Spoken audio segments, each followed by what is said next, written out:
I did.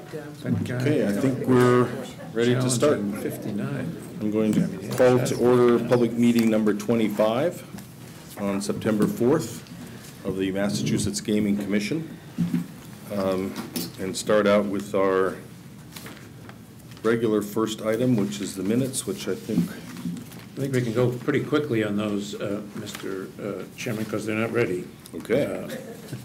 And we'll have them ready for next week. All right. We'll go to item number 3, administration. The executive director search update. Just a little bit to report. Again, the posting closes this Friday. You know, as you can imagine, through jury staff's process, they continue to make a lot of outreach.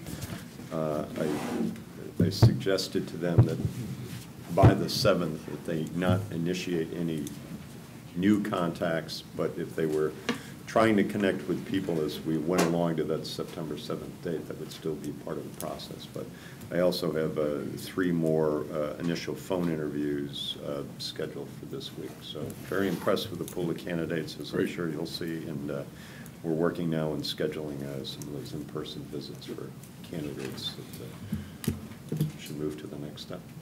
So that would probably be the week after, starting the week after next? Yes, starting the week of the 17th. Okay, great. They would continue to reach out to people who they had been trying to reach out to, but had been unsuccessful, right? Yes, yes. Or somebody who said, let me think about it and give me a call back the week after next. But in terms of the deadline being on the 7th, I've suggested no new contacts be initiated after the 7th. Okay, on additional hires, general counsel and staff attorney. The general counsel job description, which was approved at the last meeting, has had the revisions made to it. We're going to reach out to one of the pre-qualified personnel firms to give us some assistance on that, and we'll get that underway, the search underway this week. Staff attorney, the resumes are all in hand. We have 10 resumes. We need to make the cut on those as to who we want to interview. That'll be done this week. That cut will be done, and those interviews will start this week.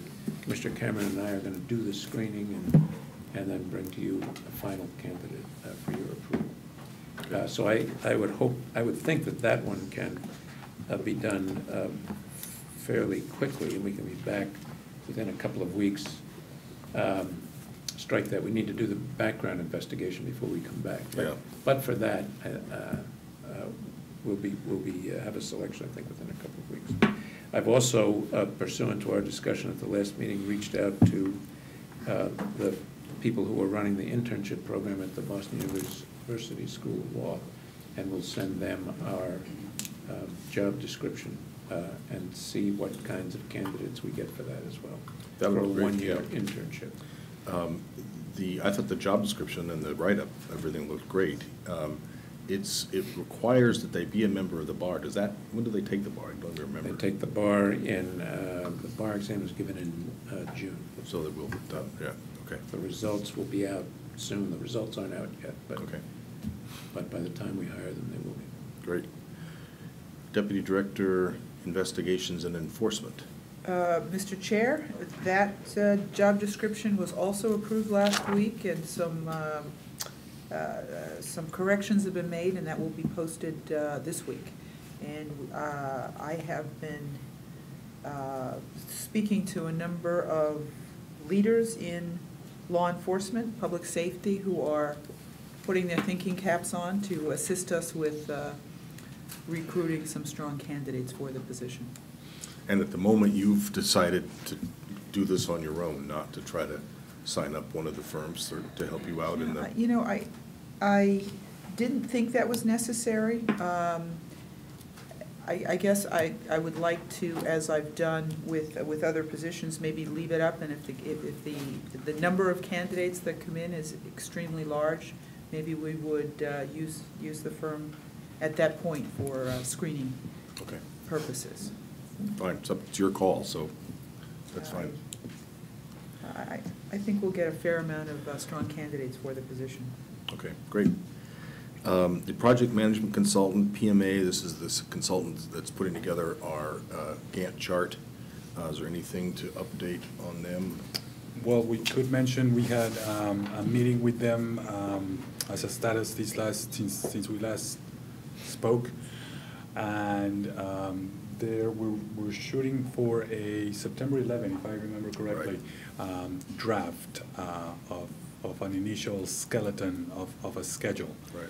This would coincide with a deliverable from our consultants, which is only a piece of the master schedule, which is the timeline component of the strategic plan, which I also understand is in the works. That timeline may or may not be ready prior to September 11 or that meeting, but we're hoping to hear from them within this week.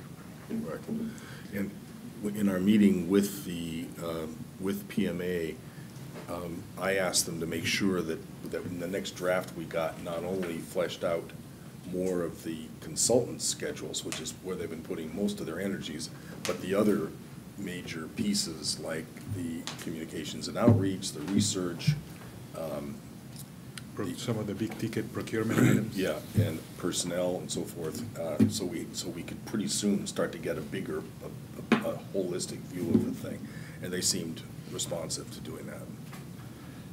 So Eileen, the process is going to be what? We're going to get we'll get a draft in time for that to be discussed at our next meeting, right? So that'd be the end of this week in order to discuss on Tuesday, a week We from were going to today. do it, if you recall, at the discussion, we're going to focus it at the summary level, not Right. sort of the detail level. to Right.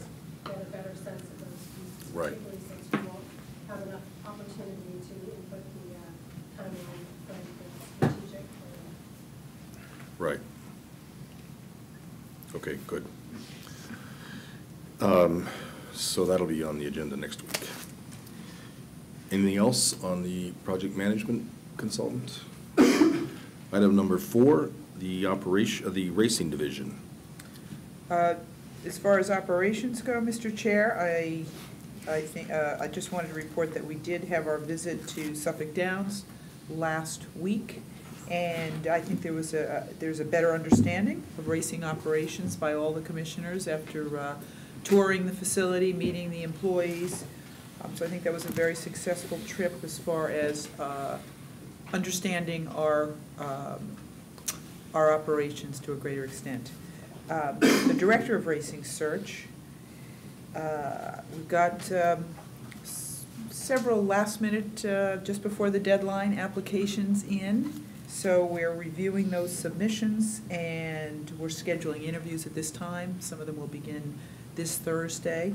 So I'm hopeful we can move that process along and be ready in the near future to bring a candidate before the full commission, 1 or 2 candidates, depending.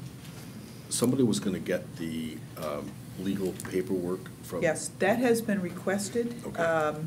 I requested that information from our individuals here at the part of the racing division. I do not have that yet. It's been promised to me. Okay. We're waiting on the attorney for the racing division to... Okay. When it comes in, maybe you could give it to Commissioner McHugh, who could he can winnow out down to some essential papers that we could all look at and then see if there was anything else to do. I think Commissioner McHugh just volunteered for that assignment, so Right. I'm happy to do that, if that makes sense. Well, it was... Sure, that's enthusiastically volunteer. Right. Thank you. Thank you, Commissioner. Right. That's my report, a short Okay. report today, Mr. Chair. Okay. So interviews starting maybe as soon as this week. Thursday, yes. Yeah. Great. Okay. 5, project work plan. The consultant status report. Do we have, what do we have? Kristen, you did show up. Oh, thank you. Sure.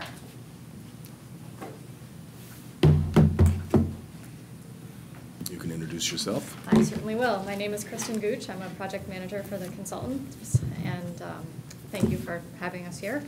I wanted to provide a quick update on where we are with gaming consultant work. Over the last week, the team delivered the RFA Phase 1 application and instructions. The team also delivered versions of the multi-jurisdictional form, the mass supplement to the multi-jurisdictional form, and the business entity disclosure form that include annotations designating the responses which the Commission plans to consider presumptively exempt from public disclosure. The team has prepared for and conducted various calls with the appropriate Commission members related to the strategic plan and policy decisions that the Commission will need to make. And the team continues to work on a number of items related to RFA Phase 1 and the strategic plan. Their main focus for this week is on completing a draft of the strategic plan, which they'll make available early next week. Any questions? We're waiting, I think, for you, from the consultants to get back to us with a proposal, another proposal on Phase 2, right? That was, I think we left, Kathy said that they were going to, the ball was in your court, I think, Kathy's court, to pull together another response, another proposal on how to handle Phase 2. Right, I think there was more detail that was requested. Right. So that's something And I think you're that still the working on. consultants currently own responsibility for getting back to you. Right, okay. Yes. And remind me where we are on the investigations process. We're still considering outsourcing or using the existing consultants. We're considering outsourcing and, or rather, putting out a solicitation for those services without precluding our existing consultants from responding. So we're drafting that scope of work. First of all, the timeline is a long lead timeline, and Right. we've drafted that, and we're putting together that scope of work. Okay, because they wouldn't be starting this until the RFA 1 comes back, which is mid-January, then the Yes. investigations would start, so we've got a few months. Right. Right. Right. And we're still considering whether or not we can use or want to use or should use the existing consultants too, right? That's a possibility. For ongoing Non-investigations. non-investigations or Non-investigations. investigations? Well, yeah, that's still a question. I am of the opinion that we should issue a solicitation and let's see where what kind of responses Okay. we get. Let's see how that process starts to map Okay, out. I think we've been talking about this, Eileen, in different, there's pros and cons both ways, but we'll postpone that till we've got a firm recommendation on Right. which way to go. Okay. So are there any issues at all, Kristen, in the schedule? Anything else we need to think about? Things are going along pretty much as That's planned, good, right? Yes, Yeah. the strategic plan is really the key focus, Right. and they're working hard to get a draft version in front of you guys early next week. I have a question/comment to make on that, just in anticipation of that process, which we're looking forward to. I had thought of a couple of policy questions, particularly to the budget component, as that has been one area of where I've been focusing. And I would like to, at some point, come to the Commission with those policy questions in much the same way we did for when we were drafting the Phase 1 regulations. So I see, however, a couple of components of the strategic plan where these questions could fit. Timeline, budget, but clearly many other aspects about it. So I just wanted to throw that thought out there. I've been thinking about the budget components, and what I'm trying to do is try to frame those policy questions for next meeting, hopefully. Well, we won't have had a time really to look at the draft. Right. But you want to throw them out in advance. Well, I've just been thinking about them. Okay. We have a conversation scheduled on the budget component for later this week, but these are some of the questions that I'm thinking Okay. about. Well, that's fine, just whenever. That's, it's one of the things we talked a lot about is trying to make sure that we surface policy questions in the upcoming process sooner than later. So by all means, whenever you're ready. Okay, thank you. Great, thank you.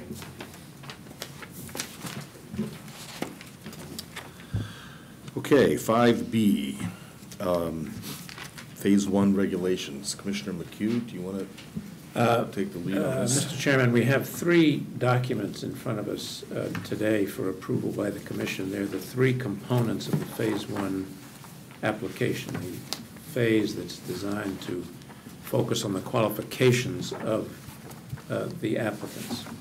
The first of them is the multi-state personal qualification to be filled out by all qualifiers. The second is the business entity disclosure form, it's called. It focuses on the entity, not the individuals, the financial stability and the like of the business, of the corporation, the partnership, the LLC, whatever it is. And the third is a Massachusetts supplement to the multi-state personal form. On each of those documents, the consultants working together have highlighted the portions that will be considered confidential, and those confidentiality determinations track the regulations that are now out for public comment. If those regulations change, the form will change. But that's where the judgment was made as to what was confidential and what was not. Those confidentiality determinations will be part, or indications will be part of the form as it's posted for everybody to see, so that people can plan in advance with respect to the information that they can anticipate will be public and that they can anticipate will be private.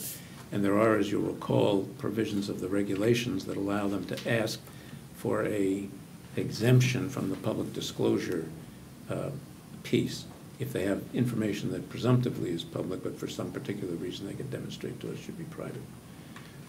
So those are there. Also there are the instructions that will accompany those regulations when they're posted. There's an overarching set of instructions. That's the first document in the packet. And then there are instructions native to the multi-state disclosure form itself. I think it's important to understand, and this feeds into a conversation that I anticipate we'll have later, that the forms by their length and the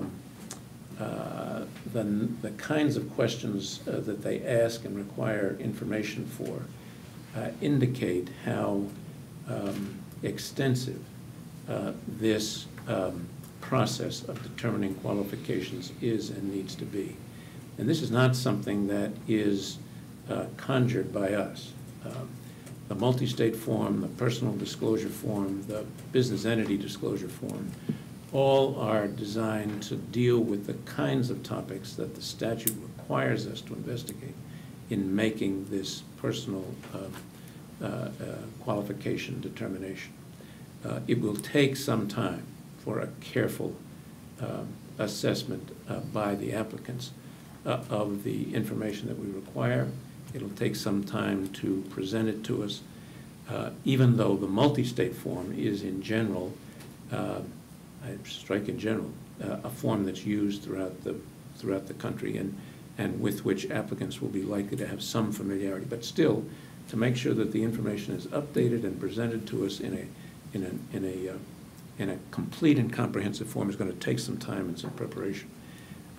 But that's only the beginning. The investigatory piece to examine the accuracy of the information contained in these extensive inquiries into personal qualification and financial qualifications are going to take some careful monitoring and investigation. And that, too, is something that the statute requires. So that these forms are derivative of our statutory obligation.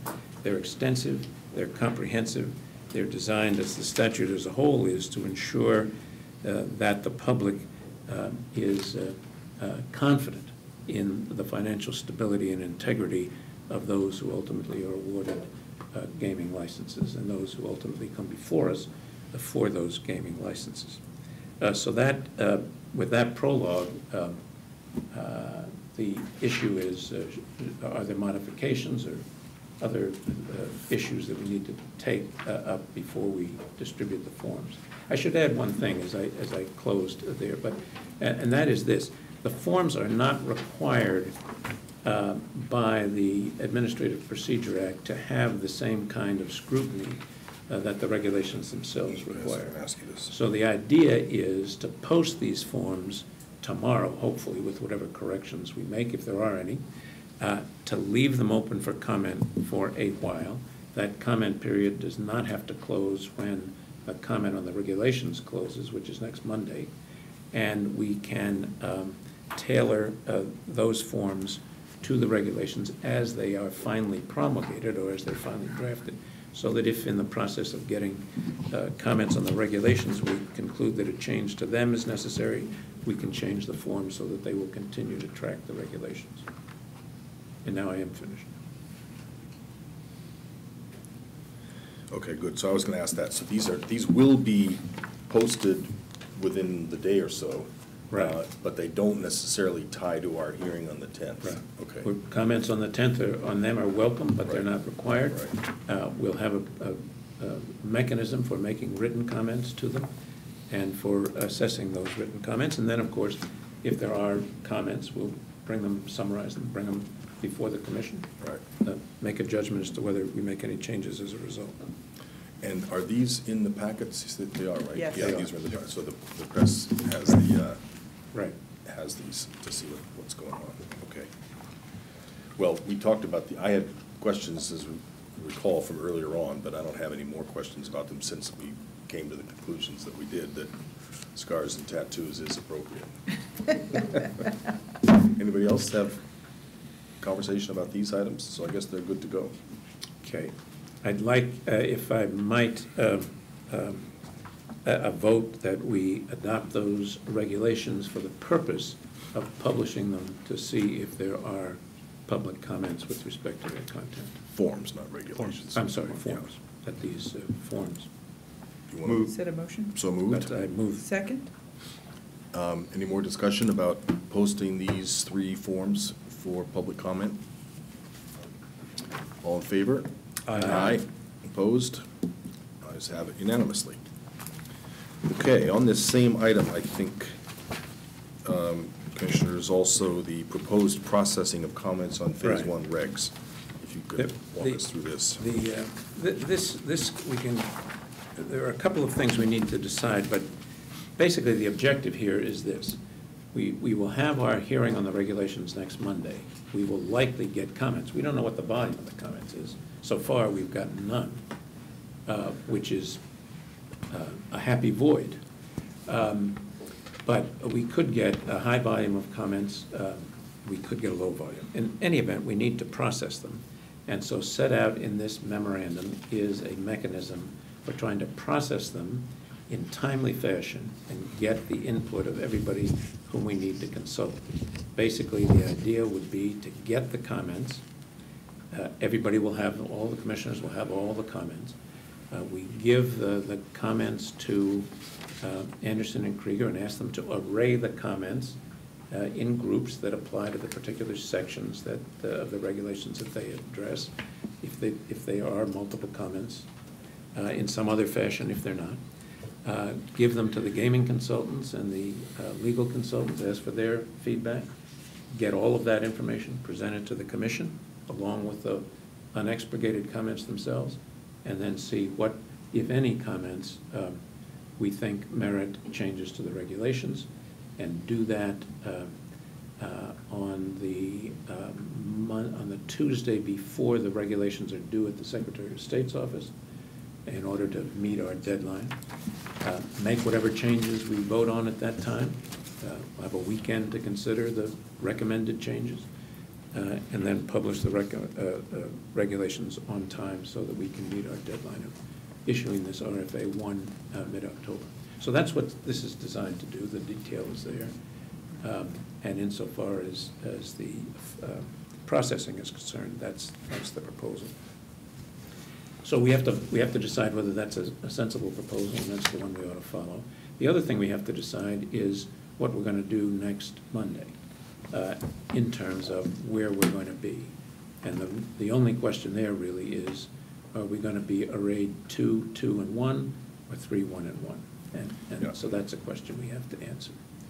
So those are the two questions that come out of that as I see them. There may be others that my colleagues that you all may have, but that's how I see the questions.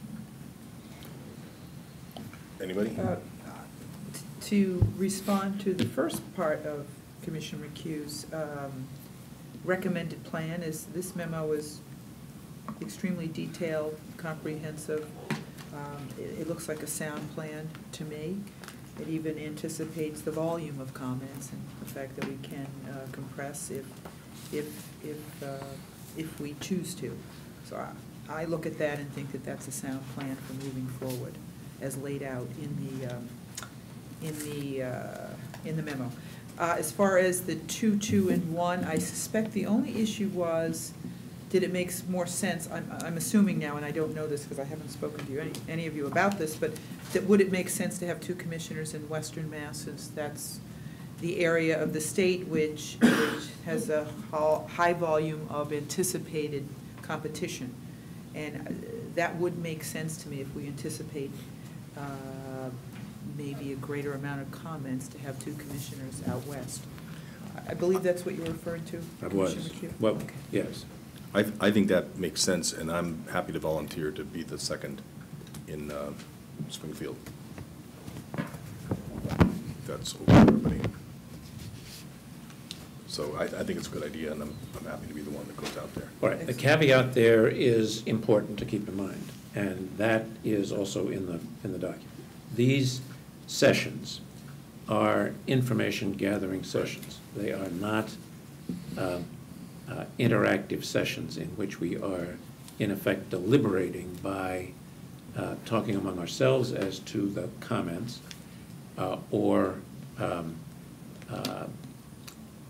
asking for diverse opinions from the presenters, and we'll have to play that by ear. But this is not a deliberative exercise.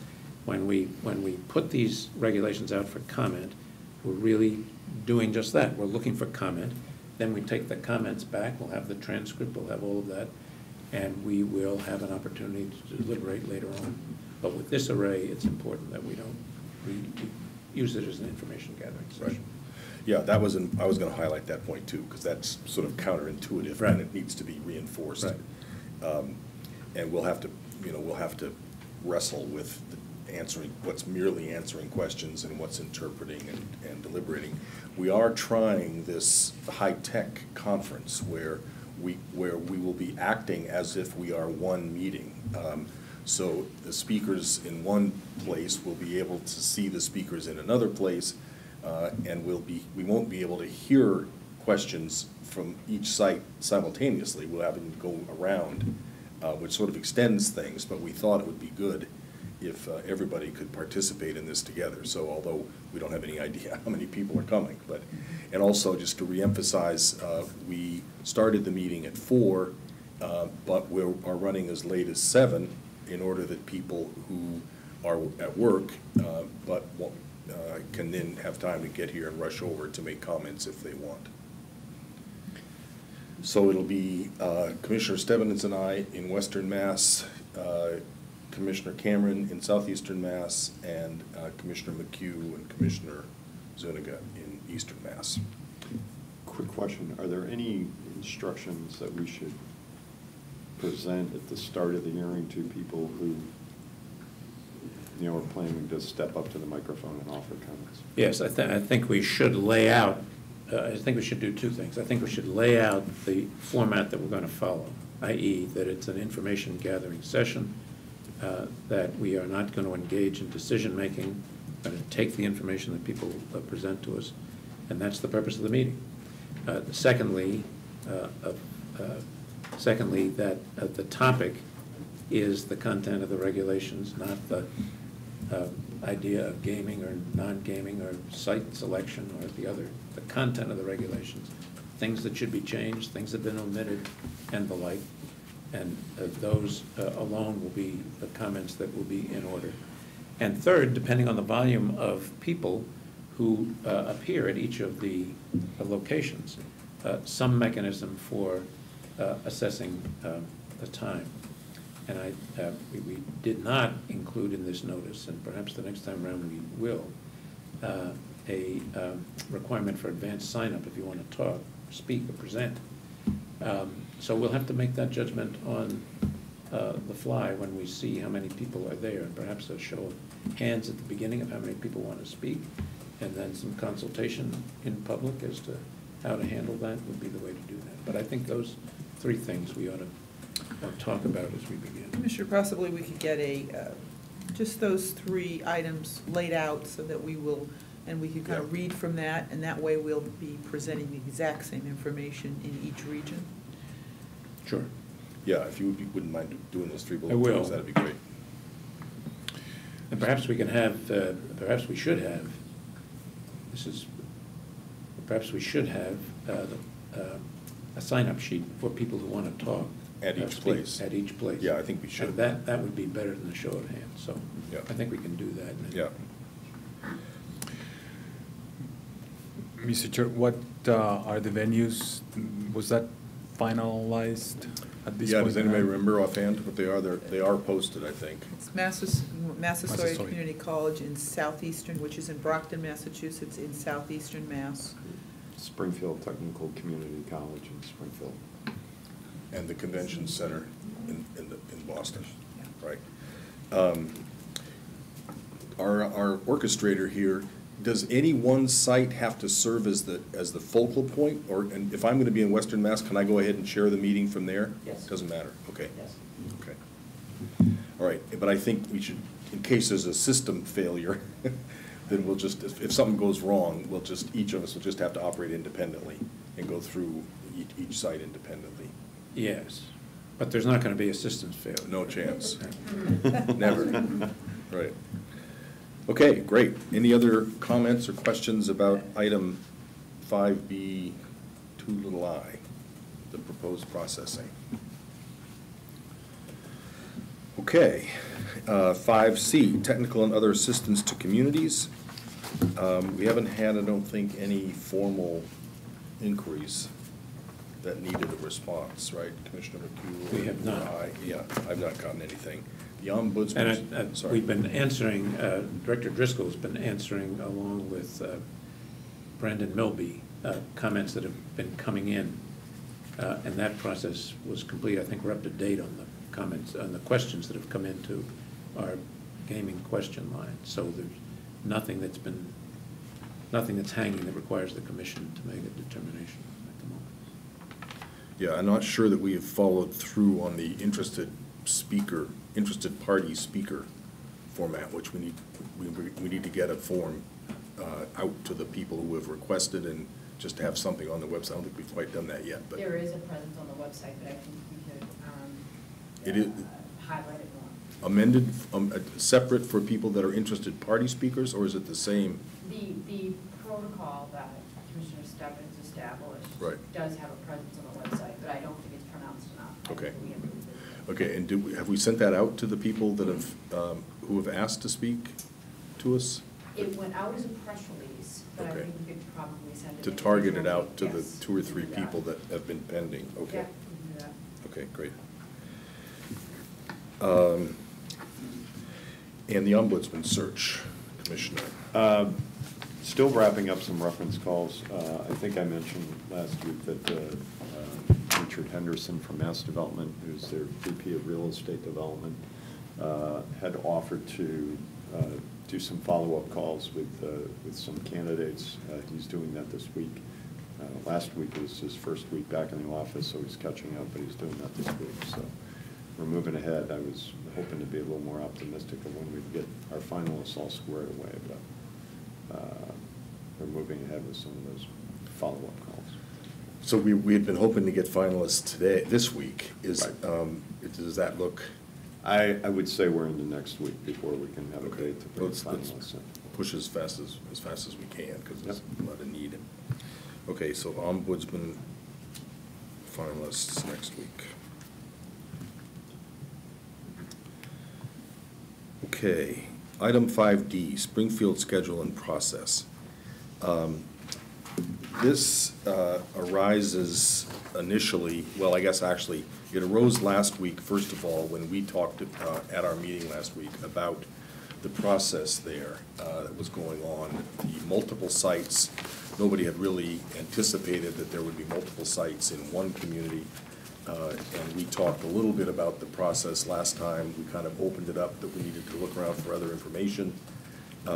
Subsequent to that, there has been quite a bit of discussion in Western Mass. And we also have a letter from the mayor requesting some advice from us on the issue of his selection of the law firm Shefsky and Freilich. So I'm going to just exercise some discretion here, but ask for your feedback. I think there are at least two issues. One is, I think we have to respond to the mayor. I didn't fully understand what the letter said, but I've subsequently, Commissioner Stebbins has subsequently heard the mayor on the radio clarifying what he meant by this letter. He was asking for our opinion on the appropriateness of the use of Shefsky and Freilich. That was pretty much confirmed to me by the city's lawyer this morning too. So that's one item. The second item is other comment about the process. We had asked the mayor or his director of economic development or somebody to come here today so we could iterate back and forth on what they're doing and how that fits with what we're doing, whether there are inconsistencies or issues.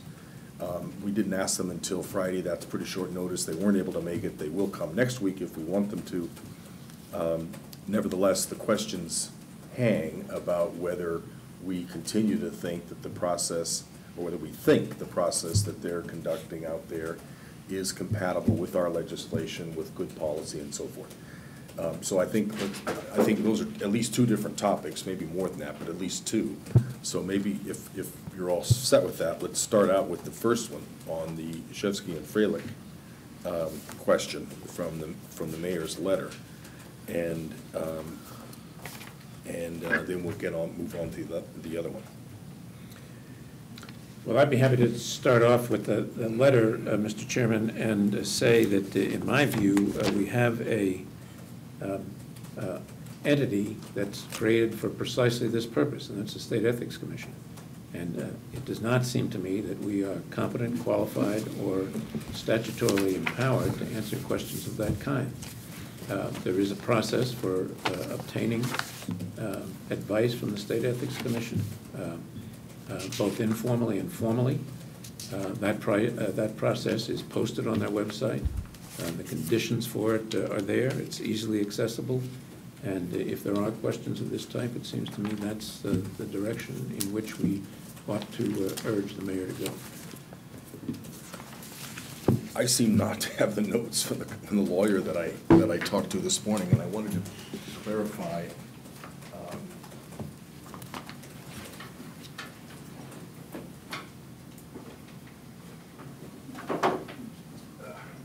No, I didn't bring them, but their lawyer called me this morning, and I said, I believe, two things. One, that they had talked to the Ethics Commission and had gotten the clean bill of health. It may have been that they were going to, and I don't know for sure about that. And I realize that's a big distinction. I'm not positive. They also said he was also aware of the whatever it is, 268A, whatever it is, the appearance issue, and they were intending to cure the appearance issue with a filing of that form where they say there might be a possibility of an appearance of conflict and with the RFP on tomorrow when they issue the RFP for what that's worth, apropos of what you were saying. And Well, I have to just follow up, not having had that conversation, of course, and saying that the Ethics Commission is quite capable of and quite good at issuing formal written opinions in a clear language that's available for all to read and see and follow the reasoning and make judgments about. So the mechanism is there to get a definitive answer and get an answer that is available in writing if the person who asks for the opinion agrees, available in writing to everybody. So it seems to me that remains the place that they ought to go. I just want to say I concur with Commissioner McHugh. I mean, this is really out of our purview and authority lent to us by statute, but expressing an opinion of the Ethics Commission, asking or requesting an opinion, and again, it is up to the recipient of that opinion whether they choose to make it public. I would hope for issues of transparency that they would, but this, I don't think this question falls or stays with us. Anybody else? Well, I'm not sure about that. There clearly, I guess there's an ethics, this is such a complicated case, I don't exactly know how the ethics law applies, but it's, I certainly agree that it's appropriate for the city to ask, and it's not our business to ask. However, there's another standard, which is a quasi-political, quasi-public relations, quasi-sustaining the public confidence no matter what the technical law says. We've gone through this. I was criticized in the press for going to an event at a law firm, even though it had been cleared with the Ethics Commission. Some people thought it looked funny that I went to that event, even though there was not an ethics issue. And whether I agree with that particular case or not, I do think that's a legitimate concern. And we do talk about that ourselves. You know, we are not merely driven by the letter of the law, not even using the appearance clause, which is in the ethics law. Furthermore, we have our own mandate to write an ethics set of rules, which we haven't gotten around to yet, but which we are working on, which go beyond the existing ethics rules.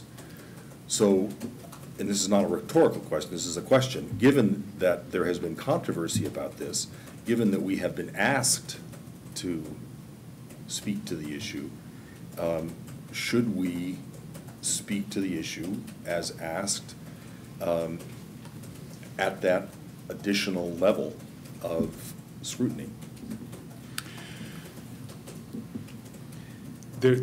I have a number of questions to Springfield, and I know they're not here, especially in light of the letter that we've had from the mayor. I don't know if I should ask them rhetorically or wait till next week if that's that's really the venue or the time to ask them. It occurs to me though that these there's a real time element here, timing element, because it would appear that they have already entered into a contractual agreement. I don't know for sure. And they're issuing, according to the timeline in the press release, they're issuing an RFQ tomorrow.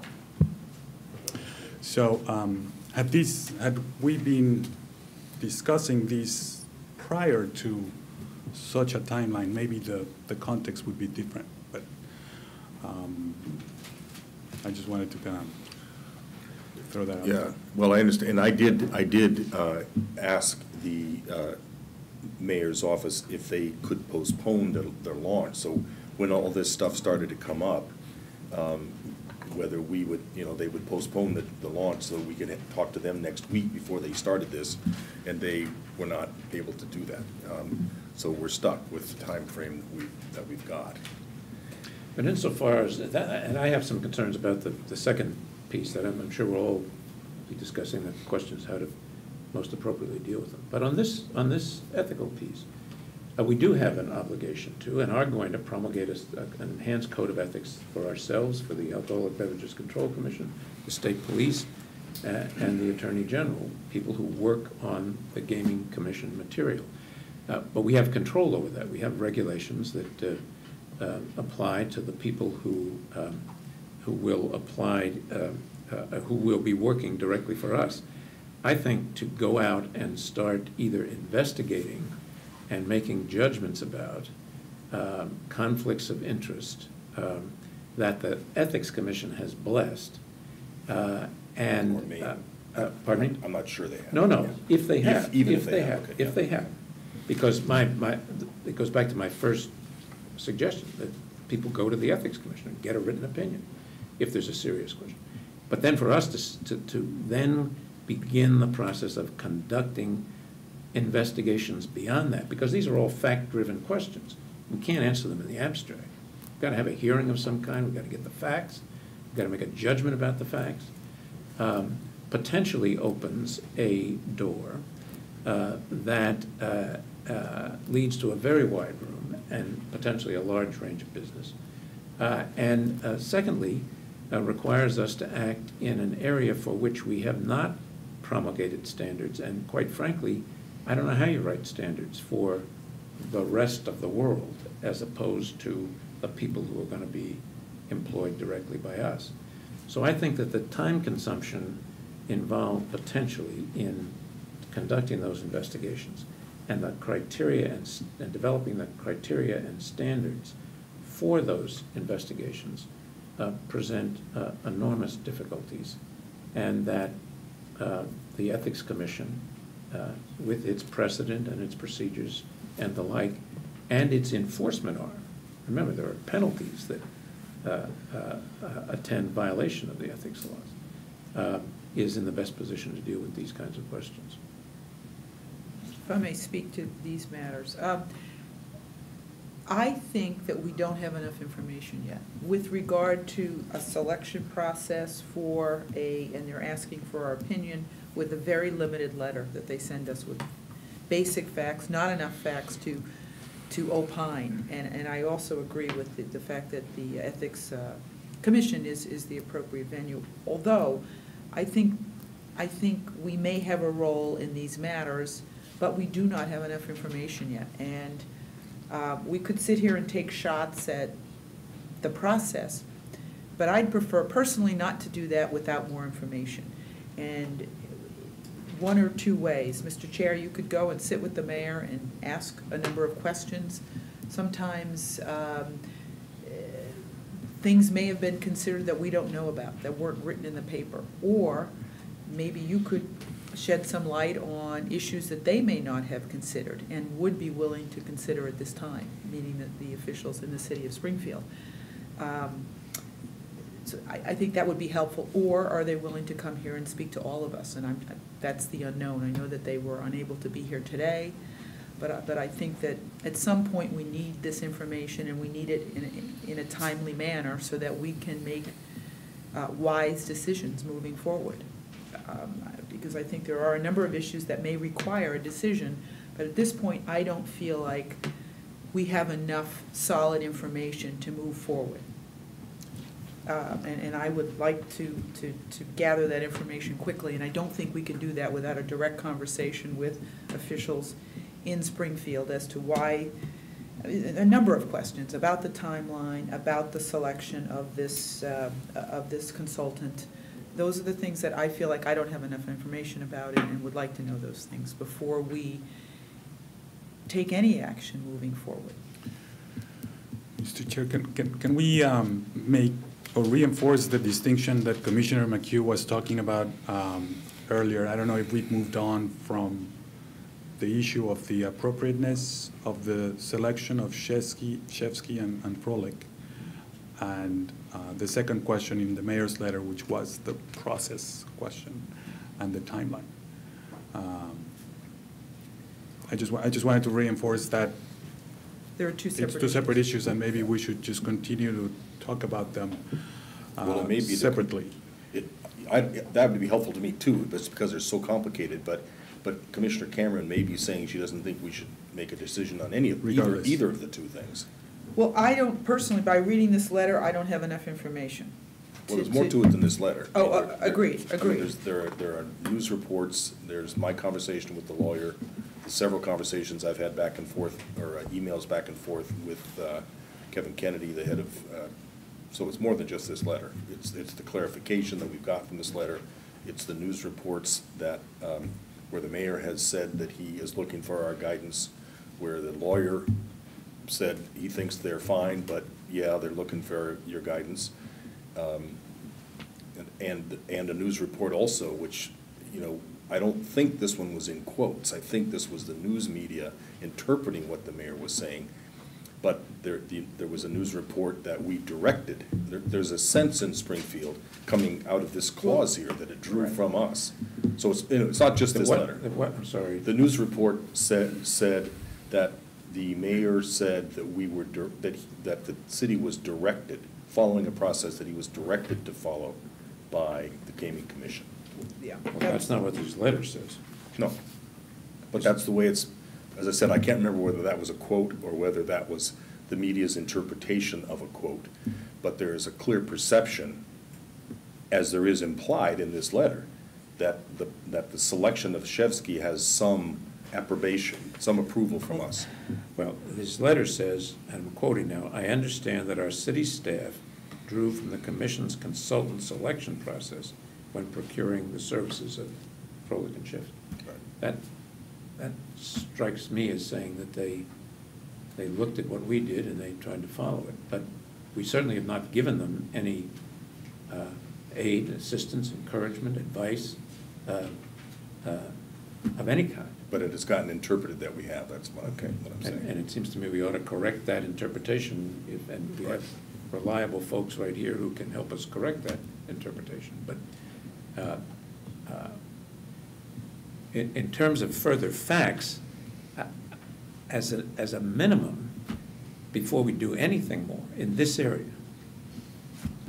I would like to see the written Ethics Commission opinion, to see what the reasoning is and if there's anything that we need to pursue. Because to go down the path of investigating is to open the very door that it seems to me leads to a room full of imponderables that we really have to be careful about opening. And so that's the first step that I would like to see before we go there. And I certainly didn't use the word investigating, but gathering information, which to me are two separate paths. And I just think, I don't feel like I have enough information to move forward with clear-cut decisions on what we should do as a commission with regard to each of these issues. Yes, if there's an ethics report, that is one issue, although Chairman Crosby brings up the issue of an appearance, which is, as we know, are legitimate issues and issues that we've been warned personally by the Ethics Commission to pay attention to, and we have been paying attention to. So just from my own standpoint, more information. Part of that being if there's a written report, that would be helpful. I think we're saying slight different flavors of the same thing. I would agree with the notion that the body that has been set up to do these, to deal with these kinds of questions is precisely the Ethics Commission. So if there's a report or an opinion that they would be able or willing to put forward for the public, so much better. Or if there isn't and they would want to pursue that opinion, that's even more appropriate, it sounds to me. I'm really torn on this for two reasons. One, I think that I'm torn on the merits, and I'm torn because we have to have a conversation like this in a public setting where we are just trying to work our way through, and I hope everybody who's watching and the media will be respectful of the fact that we are wrestling with these. We've come to no conclusions. You can see that we're not sure what we're doing. Having said that, I don't think that I agree with this. I think that there are two data points. I don't know what more one would need. One is that they were selected. Two is that they are at the same time doing work for two of the four bidders. The lawyer said to me what has been said in the press, that the two parts of the law firm are walled off from one another. But I And I respect that, and I assume that's the case. Even with that, we are the holders of the integrity of this process. You know, we are given the authority largely, and certainly I think the intention of being the folks who stand for the integrity of this process. And we know, we talk about this all the time, that the slightest besmirchment, even if a mistake, you know, even if we make a mistake, or if something goes wrong in some town somewhere, you know, that we're going to get blamed for it, and I don't mean we so much we would be blamed, but the whole process will be besmirched. So I think we have to be really on our toes to nip in the bud anything that might look like this is anything other than the most pristine of processes, which means erring sometimes on the side of pristineness, even if it's over the top, even if theoretically maybe there could be more data. But there's beginning to be a little bit of a bubbling in the Springfield area and the Western Mass area about this process, and from the facts that we know, and which are not in contest, a judgment was made that I'm not sure I think was the right judgment, and that I think is calling this, the integrity of this process by this incredibly high standard into question. And I'm inclined to think that it is incumbent upon us to put our foot down and say, this is not a decision that we've now been asked to use our judgment. And I think had we gone through this, and we had very similar conversations when we were interviewing law firms and when we were interviewing consultants. We at various ways along the way, we had discussions about people who would have some distant relationship with one of the vendors. And I think had this fact pattern come before us, I would have said, I'm really sorry, folks, we can't use you as long as you are presently representing active participants in the process. That standard is what I think should have been the right standard for us, and I think that's what should have been the right standard for Springfield. And to let this go for another week with the process underway feels to me a little bit like standing on principle and you know, avoiding a call to arms where a call to arms is appropriate. I really couldn't disagree more. Mr. Chairman, with all due respect, I assume that part. I just hope that is always unstated. These are difficult issues, and I don't mean to minimize the difficulty of them and the fact that reasoning people can differ. We don't have the facts. I don't have the facts. I've got reports from people, newspaper reports that I've read, and I've got the mayor's letter. I don't have somebody sitting here answering questions and talking to us. So that's a handicap that I feel under to start with. Secondly, what we would have done in similar circumstances doesn't strike me as the appropriate standard for everybody else in the world. We certainly have a heightened responsibility for the way we conduct the process. We certainly can take into account failings that we perceive in others when we're evaluating the applications and the other things that properly come before us. But I don't know how we get the power to issue regulations governing the conduct of everybody else who touches this process in any way. Thirdly, at the very least, it seems to me that before we wade in, we ought to have a judgment of the State Ethics Commission and see what they have to say. We may disagree with it, but they may say, based on established criteria, that this is an improper approach to the consultant role. There is a conflict here. The ethics statute does deal with the appearance as well as the fact of a conflict, and that can be an ethics violation. So it seems to me before we get down the road further, We need, and in this way I agree with Mr. Cameron, we need more facts. We need an opinion from the authoritative body, and we need to be conscious of the fact that what we would do in a given situation is not necessarily the standard we can impose on others without careful thought about how far our jurisdiction goes, and the process we're going to use to create the standards that we then are going to impose on others. The fact that we wouldn't do it is not itself a standard that I think we can ask others to adhere to. Even though they've asked for our advice. Yes, sir. Yeah. Because, well, just to finish that point, because inevitably, if it's we wouldn't have done it that way, we're creating a formless standard that can only be applied after the fact. We take a look at what somebody else had done. We say, if we were in their shoes, we wouldn't have done it this way. And then we say, therefore, you can't do it. That is not a standard to which anybody can adhere. That's no way that people can plan their conduct, because they don't know what our standard will be, or how we're going to apply it, or what consequences it'll have. And I think that it's an element of fairness to have articulated standards, if we're going to go beyond the standards that are established in statutes and elsewhere, articulated standards that people can use to plan their conduct, and not simply say, in retrospect, we wouldn't have done it that way, so you can't do it.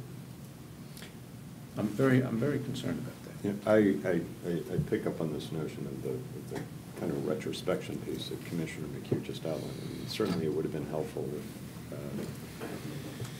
and we should look at this going down the line, whether it's a host community or a surrounding community, inviting those conversations and topics to happen here, as opposed to, in this case, kind of seeking our guidance and clarification kind of after the fact.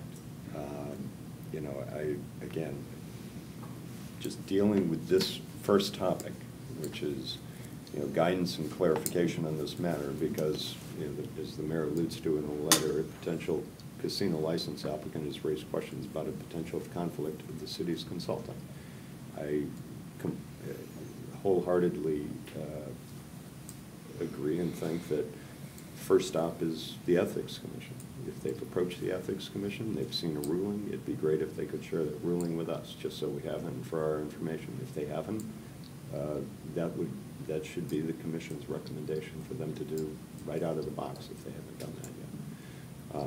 And that's just my thought on the one-page letter and the question about the consultant. I mean, I have other questions related to their process, and I think, as Commissioner Cameron pointed out, there's not a lot here in terms of detail.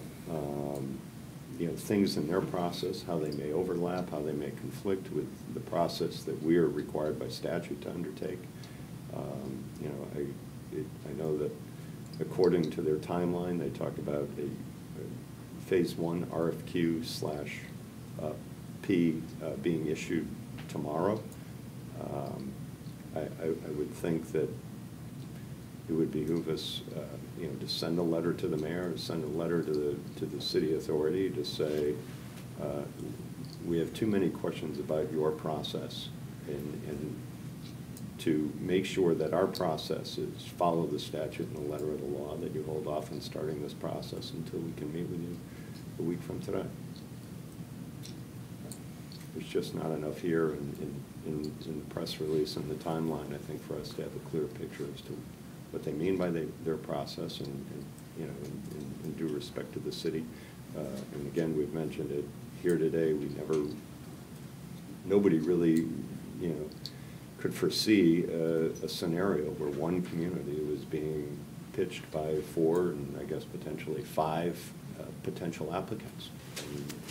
And we want to be a partner with the communities, whether they be a host community or a surrounding community, and I think stepping back and working through these issues and trying to offer our best suggestions relative to what we know exists in the statute to the city of Springfield to help them guide a process by whatever end goal they have in sight, I think it's a helpful conversation, but if they stick to this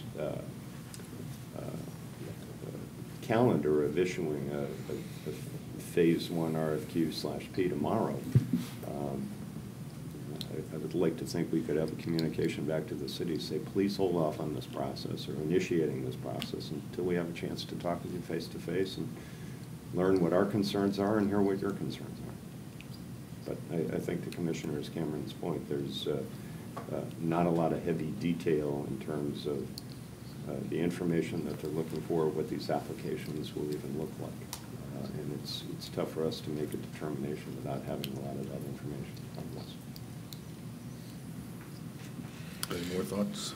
Well, I just want to echo your concerns and how you articulate that although there is a lot more information that we could and should try to gather and ascertain and ask, the question that we have pondered for ourselves is the question that the Ethics Commission often asks when, and it's a two-level question. Is there a real conflict versus, and if a reasonable person was to ask or look at this process, could they perceive a conflict?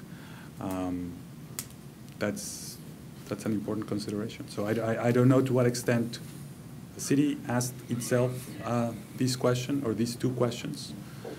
I'd love to know. But at this point, what we're wrestling with is whether to make any kind of a judgment about the process now, or whether we are better served by at least waiting until next week when we can have a chance to interact with the city and maybe asking them to, ask them to postpone their process till that is over. Where do you come down on that? I would agree with that notion, okay. To try to communicate to the city that given the big questions that they have posed or that they're faced with, that going forward with this process may be premature. From my opinion, we could ask. I don't know that they will concur, but we should ask. I actually like Commissioner Stebbins' idea, and I think we could do it as soon as this afternoon, is get a letter out stating that we have concerns about whether or not there was an ethics ruling with this consultant, and secondly, that we have concerns about the process, the timeline, that we'd like to be able to ask those questions and ask them to hold the process for a week, since they were not able to be here today, until next week, when hopefully they would be available, and we could ask our questions and make informed decisions. You hadn't mentioned that step, but does no, that add into? I hadn't, and I've made my point on the first one clear. But on the second one, I share the concerns that all of you have articulated.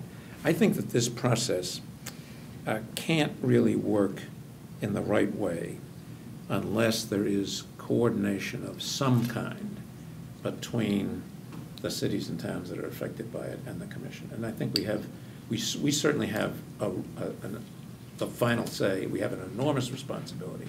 But there's a piece that the statute is carefully constructed for the local communities and options and responsibilities and powers that they've been given. So how they exercise those powers can take an infinite variety of ways. And at the same time, it seems to me that if we're going to work to make this process work for all the people of Massachusetts, which is our mandate, we've got to have some form of interchange, and to create a process and launch it without any consultation with the other side, I think is not designed to create the kind of environment we need to make this a success.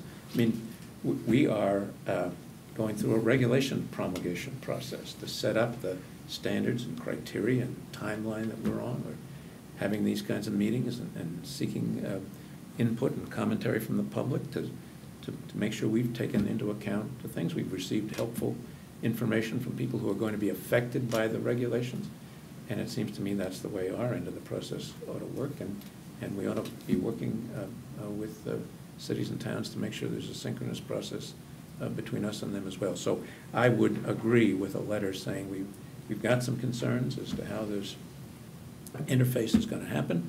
We'd be grateful if you held off starting it until we had a chance to talk to you. And let's sit down and talk and see where you are and why you're there, and hear where we are and why we're here, and see where we go. So, so there's a pretty clear consensus that writing, and I don't have a problem with this. I mean, I would have agreed, had they agreed to stop before, I would have agreed with this, and so I'm comfortable with this. So, so we'll send them a letter ASAP, which is probably, they're probably on the other end of this. So don't, we'll try to get it out before 5, but asking them to hold their process postpone their process until we've had a chance to meet with them, and we invite them, as we already have, to come to our next meeting on Tuesday. Yep. I was just going to say, not only did we invite them on Friday, but we understand that there are some personal commitments that interfered with some of their ability to be here today that they didn't have any control over. So, yeah, I didn't mean to. Right. No, I didn't mean right. to in any way cast aspersion right. on they're not coming. I mean, there was a death in the family and so forth. Right. Plus Labor Day weekend, so that was right. So does that? So I can put something like that together very quickly. I think that's pretty straightforward, and we will get that out ASAP, and hope then to talk with them and whoever else they want to bring about both the process by which they came to the conclusion on the law firm, to the extent that they want to bring that up further, and on the whole issue of process and schedule, because I'm not sure we made this clear, but we got their schedule after their last meeting, after our last meeting when we talked about this. We hadn't seen their schedule, and I think when we all looked at the schedule, we said, wow, that's really a quick one. And it highlighted some issues that we were concerned about. And that was sort of the trigger mechanism for us getting, kind of rethinking this. So I'll get that out ASAP. Anything else on this? Okay. Item number 6, public education and information. Community and/or development outreach responses to requests for information. This is the letter, Commissioner McHugh, from, no, did I skip something? Yes, I did, I'm sorry, yeah, well, 5C, technical and other assistance to communities, kind of gets confused with community and/or development outreach. Right. But we had a series of questions from Town Manager Jay Cash from Chelsea that arose from our Western Mass Forum. And Commissioner McHugh has drafted answers to those questions, which are here in red. I think we want to just lead the conversation through that. Yes, these if I can find my copy of it, these answers are really discussion starters. So right. they're not. These are new questions that we hadn't faced before. This form, while you're looking, should say draft on it for whoever who has copies, because yeah. I don't think it does. No, because it took the form of. At the time, I didn't know what we were going to do with it. Anyway, I don't seem to have a copy. Do you have a, Jamie, do you have a spare one? Oh, I do. Here it is. No, it isn't. Yes, it is. You got it? I got it. Okay. Anybody else need it? I have it. All right. I got it now. Thanks. Sorry for the fumbling. So these are questions that were raised to Commissioner Stebbins, I believe, after the last forum, and these are proposed answers to them. The first one deals with the Local Capital Projects Fund. The legislation created a number of funds. The money that's taxed to the gaming establishments goes into a fund out of which disbursements are made to a series of other funds, and then disbursements are made from those funds to an end user. There's the local community mitigation fund, there's the horse racing development fund, there's a whole bunch of funds. And in most of those funds, the mechanism for distribution was created. And who was to distribute it and how they were to distribute it was set up in the fund. Unfortunately, the local capital projects fund doesn't have any of that. It simply says that there is a local capital projects fund, and the legislation says certain monies go out of the big pool of money into this fund, Yep. but it doesn't talk about how the money gets out. There historically once was in a comptroller's report an analogous fund. I couldn't find that in the statutes anyplace, the old statutes even. So it may have been an outside section. It's very difficult to find. And the comptroller had some mention of it in an annual report. It dealt with prisons and jails. But that doesn't exist anymore as far as I can tell. So this is really an orphan fund. And so I think we need to contact the comptroller to find out if he knows anything about it. And if not, this is one of the things that we need to advise the legislature is kind of an orphan insofar as how we get the money out of the fund to the end user is concerned. And that's the answer essentially that I would propose we make. Commissioner Zuniga, could you take that to follow up on? Yep. That's sort of in your Yes. bailiwick. I'll Okay. contact Kathy Shepard or Marty Medicine. Yeah. The next one is whether there's a standard percentage of the gross gaming receipts that should be shared with the host community and the surrounding communities. The answer to that is no. 6.5% goes into the community mitigation fund. With that fund, there is a mechanism for applications, and there's a board that is set up to deal with distributions, but there's no set percentage that goes either to the host or to the surrounding community, and that's how that one is handled. We have ultimately the obligation to pass regulations setting out the criteria for distribution of the money, but we haven't done that yet and won't have to for a while because there won't be any money in that fund for a little while. So there's nothing more to do there except to promulgate the regulations.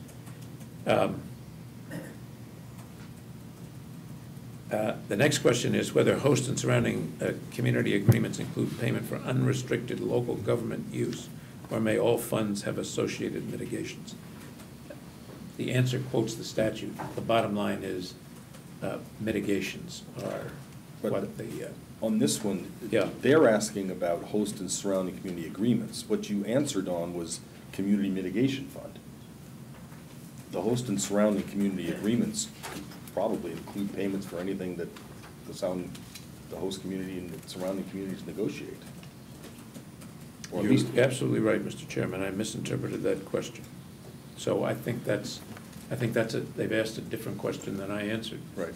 So- Unless there's some constraint Right. that I can't remember Right. on what can be in a host and surrounding agreement, I think a host community can say, we want you to pay us X grand for discretionary monies. And if the bidder's willing to do it, that's their right. I hear you. And my With all due respect. with all due respect, I don't know whether you're right, whether I agree with you. Okay, well, let's take this one. But let's take this one, Yeah. let's go back and redo this. We've got to one. redo this one, okay. Yeah. Mr. Chair, I do remember the feedback from our public educational forums and how some of the mitigation, the people who had done mitigation strongly advised against funding line items of the budget and really use mitigation monies for mitigation, Right. as opposed to, say, balancing a budget. I know that's not exactly the question that is being asked. He's just purely saying broadly unrestricted Right. funds, and that could very well be for mitigation purposes. But I think maybe we could sort of frame the answer along those lines. Right. Yeah, I think the answer that we heard from the woman from Nevada was. Yeah, Henderson, Nevada. Ask for monies to mitigate what really needs to be mitigated instead of necessarily looking at project proposals. ATM. But that's a little bit, they're asking whether they have the right to do it. We could speak to the issue of what is their right, we could also speak to what is a best practice. Right. But those are two different things. And we have urged creativity in terms Yeah. of thinking outside the box. Linkages, right. Linkages, Right. but linkages, I think, still that have a hook in Right. mitigation of the effects of gaming. So I think the two are not incompatible. Right.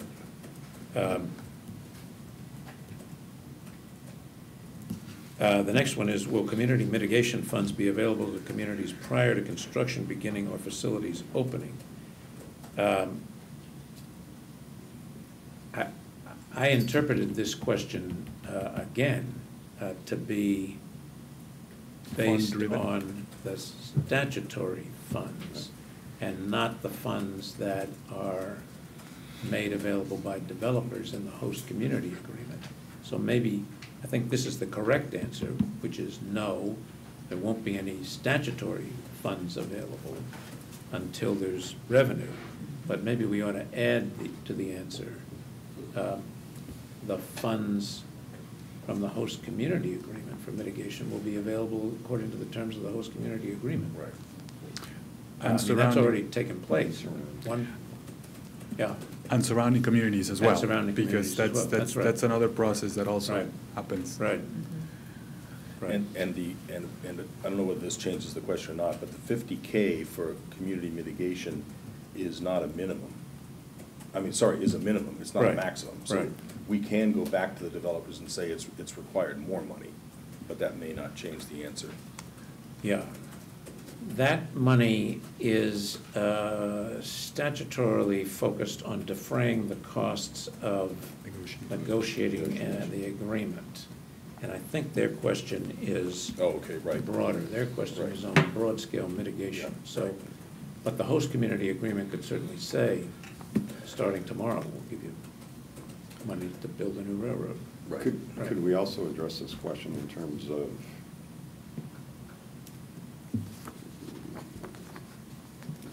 obviously, there's a different answer when it comes to statutory monies being available. But in terms of monies that may be available through a negotiation with a host community or a surrounding community, I would think that money would be available no sooner than when their license application is approved.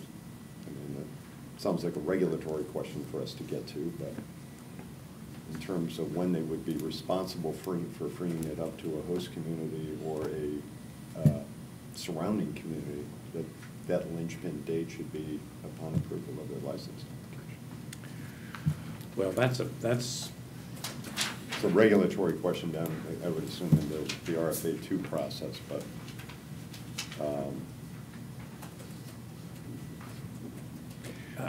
I think that's something I'd like to think about that. Okay. I mean, because I misinterpreted the question, so I haven't thought about any of this, but I'd like to think about that for a minute. Instinctively, it sounds to me that you're right, but I'd like to think about it. certainly, I mean, there should be no authority from us to say, okay, once you've negotiated the host agreement, you should start dispensing monies, because either the host community agreement has been negotiated and settled, or after the referendum question, or upon final approval of the license application.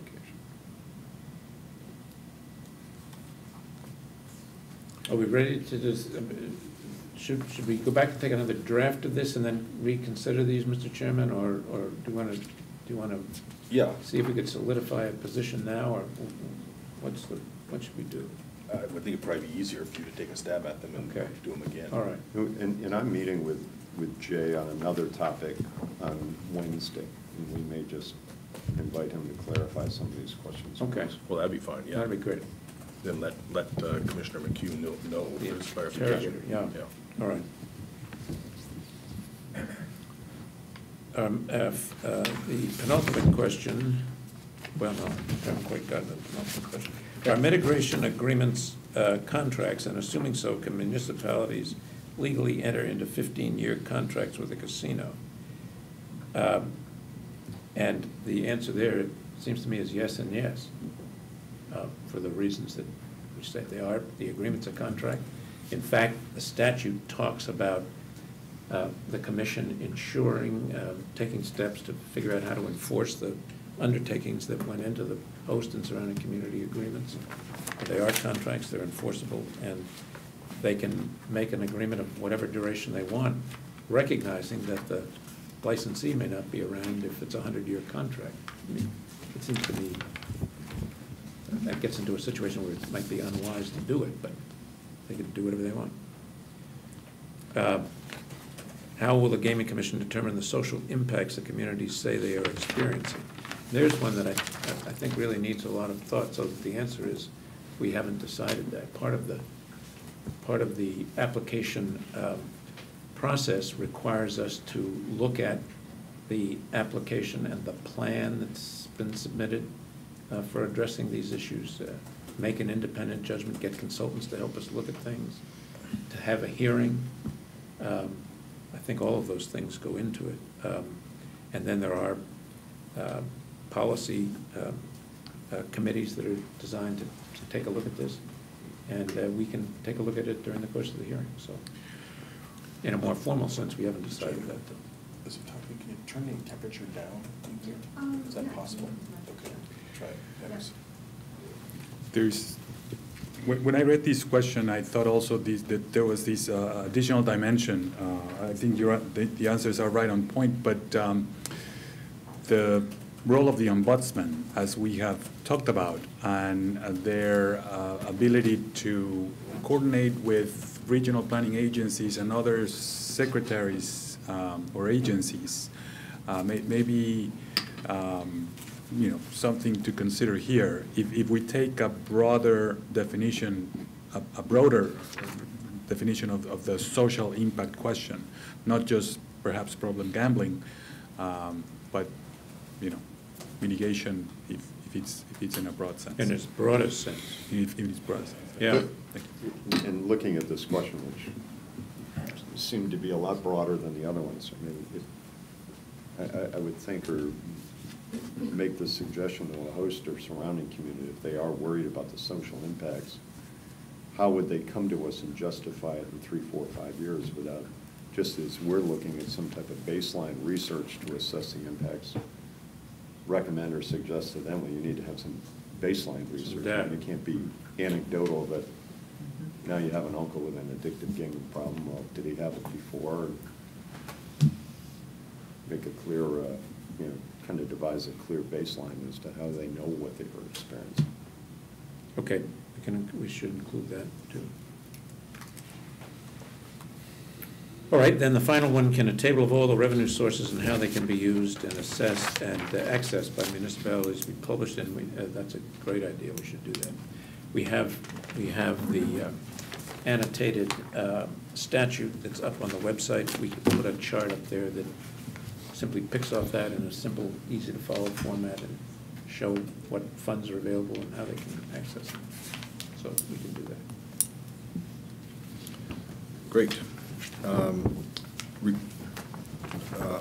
Incidentally, in talking, I talked to Jay Ash from Chelsea about these questions, and in the process, he added something which I think he's going to talk further to Commissioner Stebbins about. I guess that's maybe, which in our workforce development plans, we might want to tie into the welfare to work project that's going on in Massachusetts. So we identified people on welfare, on AFD, on TANF money, and try to get them into that pipeline, which I thought was a great idea. Is that what is that what he's talking about? Yeah. Okay. Yep. Good.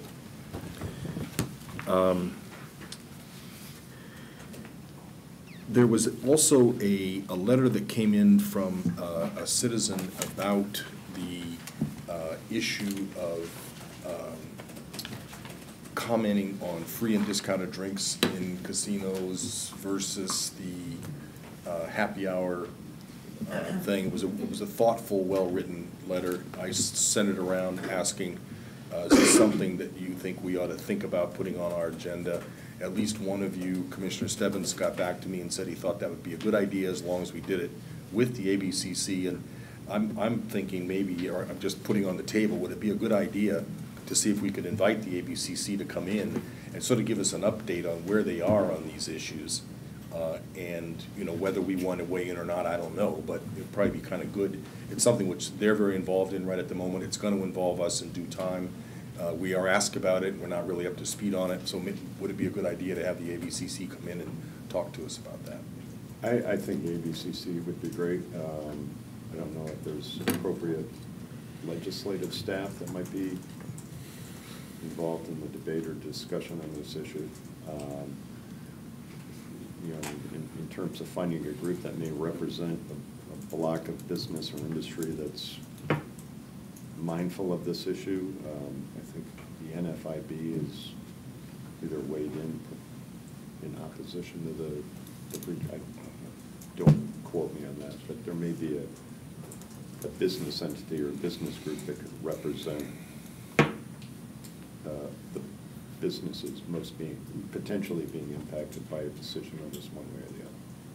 I don't know if that's the National Federation of Independent Businesses At this point, I was thinking, restaurant association or somebody who might be able to represent the industry. I'd be fine with that. I was more thinking of just kind of an update from the regulatory agency rather than getting into an advocacy position. If we have one side, we need to have the other, but I'm open to anything. But I wasn't thinking about bringing in advocates. I was thinking about just get the agency here to bring us up to speed. I think that'd be a good idea, because we're not going to be dealing with this as an action item or a regulatory item for a little while, but if legislative changes are necessary or appropriate, that's going to be on some kind of a timeline. We do have some responsibility in this area, so I think it'd be helpful to hear. They have been holding hearings around the state. I think it'd be good. Everybody okay with that? Yeah, I agree. And if we want to take it a step further and get into advocacy, we can do that at a subsequent point. So where did Jamie go? But maybe if you could reach out to the ABCC and coordinate with Jamie/Janice to have them come in next week if they can. So what we're looking for is just an update of where they are with all of their hearings, and if that should apply to what we'll be doing eventually. Am I understanding what we're asking for? Just an update on where they are, I Right. think. I was just looking to talk about these issues, the issue of the licensing that is either mandated or implied for the casinos, the impact on the neighboring facilities, and the happy hour question. Just an update on sort of where they are on that and what they see as the issues that they're going to have to be wrestling with. Does that make sense? Yeah, I think it does. I originally thought it might be premature to have these conversations because we won't be dealing with them, we'll be licensing, and that we have some time there. But certainly it doesn't hurt to have an update on where they are, what the results of their hearings It's enough have in the been. news. I think it would be helpful to us if we had an update on where they were at. I'll set that up through Jamie. Okay, great. Report from the Director of Communications and Outreach.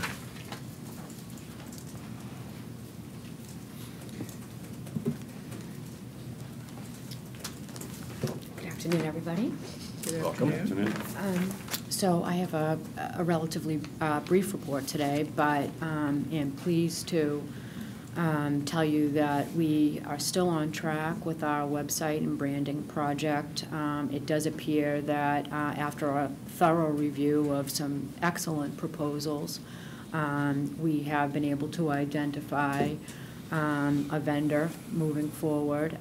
However, we're still in the process of finalizing the contract, so we'll refrain from being more specific about that until we've had an opportunity to complete the contract.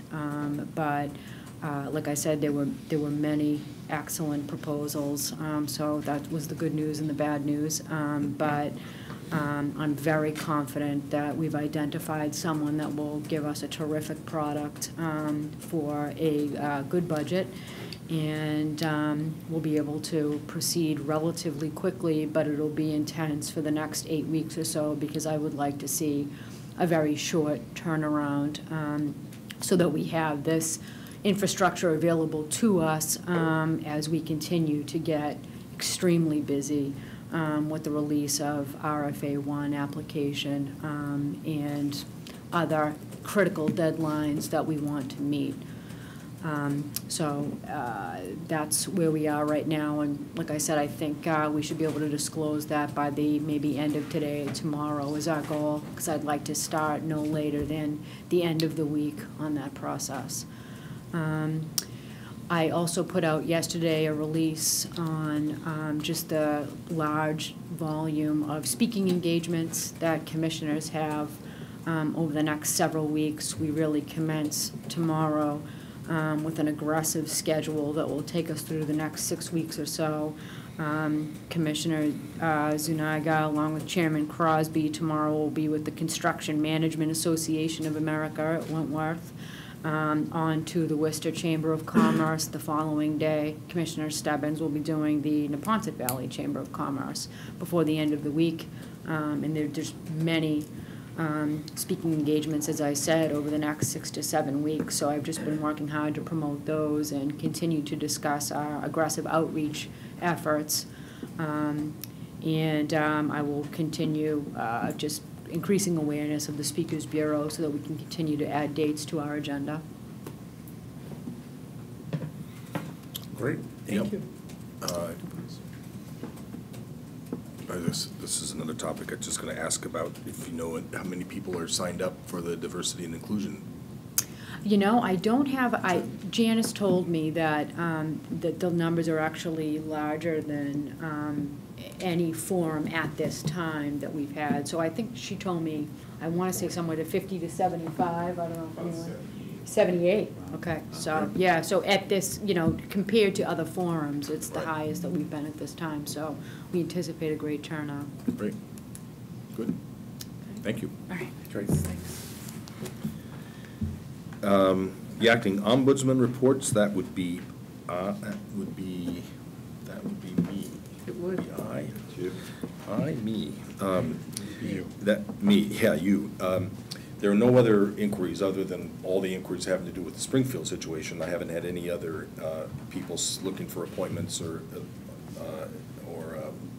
we haven't had any more receipts of $400,000 deposits. And you heard we're moving quickly to get the ombudsman position filled. The diversity forum, September 19th, you heard that's pretty well set up. You heard the sign-up sheet. This issue, promoting destination gaming facilities, you know, the word destination or resort is meant to distinguish facilities from facilities which are basically local in nature, you know, that, and the facilities which are basically local in nature have the least beneficial impact for the Commonwealth because it's most likely to be regenerating money from one place in the Commonwealth to another. The money that has the greatest impact for the Commonwealth is either money which is recaptured from another jurisdiction or new money, where we bring in people from other jurisdictions to the Commonwealth. And I just wanted, as much Commissioner Stebbins, to you as to anybody, but also to everybody, to think about, you know, is there, we've talked a lot with the tourism industry in a sort of a defensive way, which was, I will note, you know, very much reflected in the MGM, in the press reports, the MGM proposal, that we want to make sure that casinos in our town, in our state, are designed to work with other tourism and local business entities, not to, so to speak, box them out. And we talked about that quite a bit. I think the forum we had in Western Mass was very powerful on that score. We learned a lot. It seems to be being reflected in the talk about some of the potential competitors. But we haven't talked proactively about, is there anything that we can do to encourage folks coming in from other jurisdictions? Are there any strategic relationships that could be developed, I'm just making this up, with the convention center or the convention centers? Are there promotional things, so that the promotional dollars that the Commonwealth of Massachusetts uses to promote tourism, could that be packaged in a way which is strategic to try to, you know, to pull people in? Are there ways that our tourist attractions could be packaged with, or our other key elements, our Red Sox or our educational institutions or whatever, that could somehow be packaged with our casinos to pull in outside dollars? And I just wondered whether anybody else thought that was some sort of an interesting thing to try to explore, maybe we just put together a one-time brainstorming session with some people, or we could have a forum if there were enough interest. Does anybody else have any reaction to that topic? I think one of the ideas that was raised to us out in Western Massachusetts was the notion that in that case you had a very active convention and visitors bureau trying to get out front using their board, which mostly consisted of people in the hospitality or tourism sector or the recreational sector. Having that early conversation, and I think we ought to encourage more of what we saw the group in Western Mass starting to do, and create an MOA and have that MOA fold into the application is a legitimate piece of the process. Give that MOA some teeth, but as I've been talking to people around other states, they certainly look at Massachusetts as having. You realize that tourism and hospitality is the third largest sector in Massachusetts. And I think Massachusetts has more of an opportunity to connect visitors who come here for gaming with bringing their family with them to partake in all the different amenities. Maybe a hard pitch to get somebody to go to a Red Sox game right now, but other things that we have going on in the Commonwealth. Wait till next year. Yeah. Patriots, yeah, right. The hot stove league is good again. So encouraging that kind, taking what the Greater Springfield Convention and Visitors Bureau is initiating and building on that is either a model that needs some refinement or a model that should be used by other convention and visitor bureaus, and there are many of them located across the state. But where I see, Las Vegas years ago tried to pitch themselves as a family destination, they actually didn't have the other amenities to make it truly a family destination. Right. I think you have Massachusetts, which has the history, the cultural, the theater, the sports, all these other amenities going on that I think positions us to actually have a better sales pitch to getting a family to come here for a weekend as opposed to the family all comes and stays within the confines of the resort. We obviously want to see some creativity from the operators as to, again, how they're going to meet that priority, which is clearly laid out in the legislation. Is it worthwhile, Commissioner, do you think, to have a brainstorming session of the kind that Commissioner Crosby was talking about, with the idea of coming up with things that we can put in the application or criteria that we're going to use to judge the best applications, so that we're not simply relying on the creativity of the applicants. We want to do that. Right. But we have some greater specificity to get them to start thinking about when they're making the application. I think that kind of, discussion or just kind of brainstorming session would be helpful. There are certainly the many convention and visitor bureaus, as I've been introduced, some have been in favor of casino gaming, or their board is in favor of casino gaming, others have not. But thinking best practices so we don't, again, necessarily rely on all of this being on the operator's shoulders as to, okay, I'm new to Massachusetts, I got to think about how I'm going to connect my gaming operation with tourism. Kind of inviting some of that local conversation, balancing off some good ideas and plans, whether it's MOAs, whether it's other types of agreements that connect it all together. It reminds me of the speaker from, was it the Indiana Shoreline? Yeah. Who had some very good ideas, I thought, on bridging the two. And he had already quickly assessed Springfield, and he mentioned the Hall of Fame, and he mentioned Yankee Candles. So, that's how his brain was working, and I found that to be useful for us moving forward to kind of create those partnerships. And he said you almost have to force it, that the operators will not necessarily do much of it on their own. You really have to have it as part of the application process. Right. But to Commissioner McHugh's point, I think it's a good one, is we get to the more detailed process of the license application, the RFA2 process. we're going to be turning to outside help via local planning commissions to assess community impacts. You know, is there some role for either the state tourism office or the individual tourism bureaus to play in helping us evaluate whether somebody's plan or goal matches up? But if it's a plan that they've already entered into a partnership with a potential operator, it would seem to have more credibility and more validation to it. I was going to echo the point about the evaluation criteria. As we undertake this phase 2 process, which I'm really looking forward, I think there will be very big policy messages, if you will, or policy decisions that we will be putting out there to the tune of how to increase or promote destination, just like this question poses. So asking operators to give us their international cross-promoting plans, let's say, and how we weigh those, or how much importance, relative importance we place on that, I think is going to be a very strong statement. So I look forward to that process. I think it's an important question for the state. I would just suggest as the next step, you know, we could engage Betsy Wall, Yeah.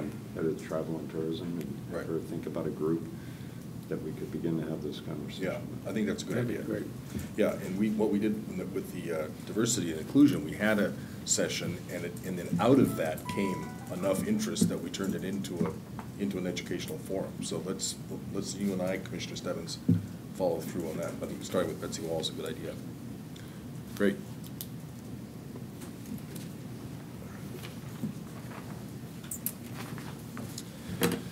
Okay. Research agenda. We do have a draft RFI that Commissioner Zuniga and Eileen, I think, worked on together after that earlier memo that I wrote a while back. I think I told you that I met with Commissioner Auerbach and Secretary Bigby. They wanted to have some conversation about that RFI before we send it out. I thought that was a good idea. So we're meeting with a very ad hoc group of folks to advise us on this RFI on the 14th. And we'll, 14th, is that the end of this, is that the end of this, Yeah, this Friday? Yeah, this Friday. And then we'll. Week from Friday. No, then it's the 7th. It's on the 7th. It's this 7th, yeah, that's right. That's right, I was gonna try to get it posted. If we could have a brainstorming session, we'll do the whatever work with it, and then try to get it posted by the 14th, by the end of next week.